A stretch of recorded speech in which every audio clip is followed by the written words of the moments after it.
Happy Loving Day, everybody. It's Twin Twin Soul Soul Poets. Poets. We are your go-to couple for love and relationship advice. Dope spoken word poetry. And uplifting Uplifting content. content. Today is a day for love. Love you.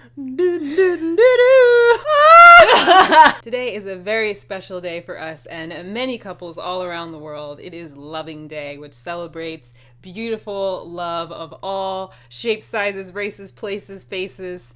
And we are really excited to share our story of why this day means so much with you.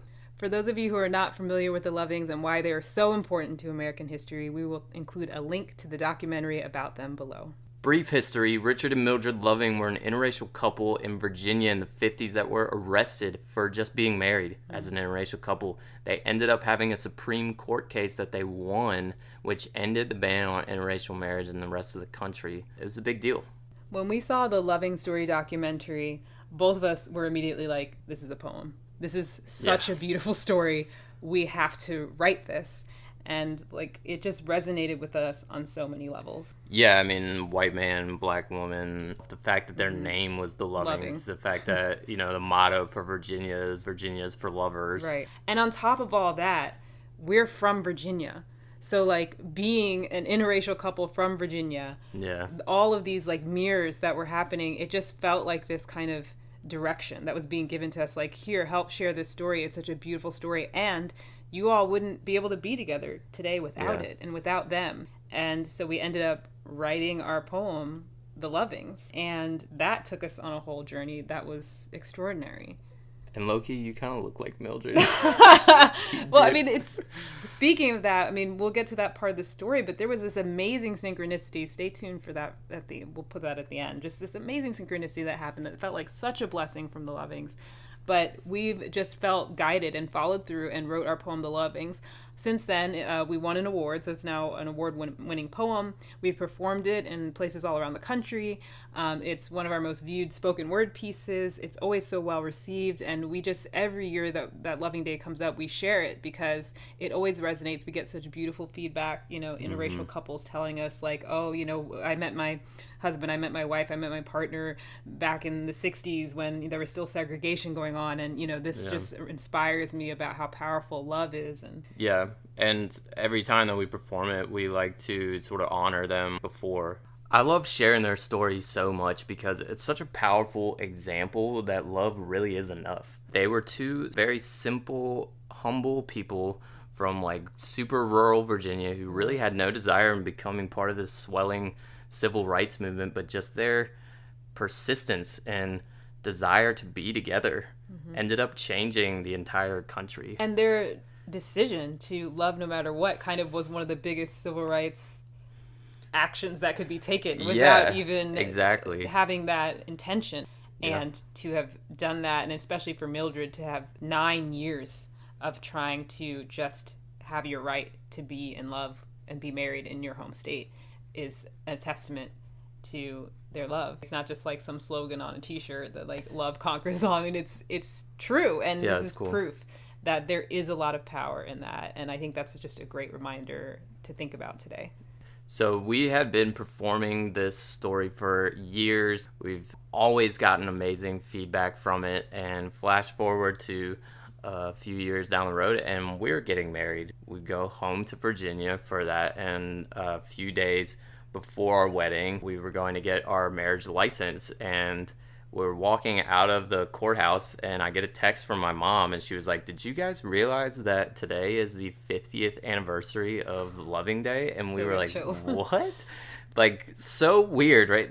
We totally, what are the odds? I feel like sometimes people probably think that we we're planned making this, but up. I swear to God, dude, right. We did not plan this.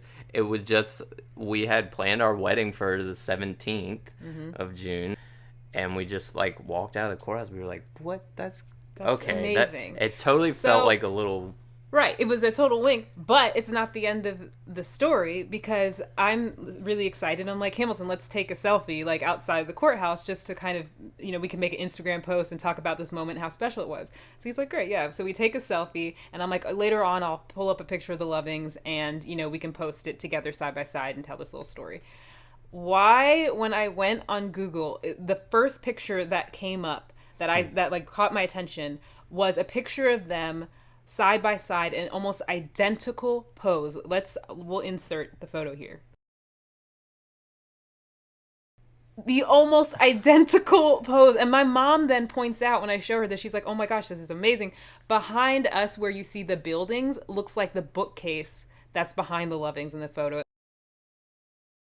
And it was just, I get chill, like, I'm literally, like, my goosebumps are happening on my arm because it was such a beautiful moment. It felt like they were just kind of giving us their blessing. Yeah, it felt like a connection through time. It felt like a synchronicity for sure. Almost like a show of appreciation of us sharing their story. It feels good to honor them because they did go through a lot and they were not really ready to like go on the journey that they went through. But they came through it. It was pretty powerful. They came through it triumphantly, and it felt really cool to celebrate this day and just say thanks to Richard and Mildred for everything they did and their courage and their simplicity and their beauty and their humility. Like you said, just it's just so inspiring, and I cannot imagine that they ever thought that they would still be resonating till this day. But Mildred did go on to be active in civil rights and be active for, LGBTQ. All of these things that unfolded just from being in love, and they've both passed. So now, we're honoring them as they've moved on. But like that legacy and that resonance is still here. So definitely celebrate Loving Day in your own way. There's space for everyone, and I think that that's what this story has to tell. Everyone deserves to have love in their life. It's just as simple as that. There was also a beautiful film made about them a couple years ago, starring Ruth Negga and Joel Edgerton. That was stunning, amazing acting. We're actors, so we loved it. Definitely check that movie out as well. It's really well done. Please do share our poem, The Lovings, today. Share it with people that you love. And let's just put more love out there into the universe. Love can be such a powerful healing tool for all the divisiveness and things that we're trying to get through. And it's what we need right now. Yeah, it is what we need. And their story really just says it all. Please like this video and subscribe to our channel for more inspiration on your love journey. Book a love coaching session with us on our website, twinsoulpoets.com, to dive deep into how you can manifest deep, soulful love into your life. And please enjoy our poem. It should be right here for you to click on. Poem.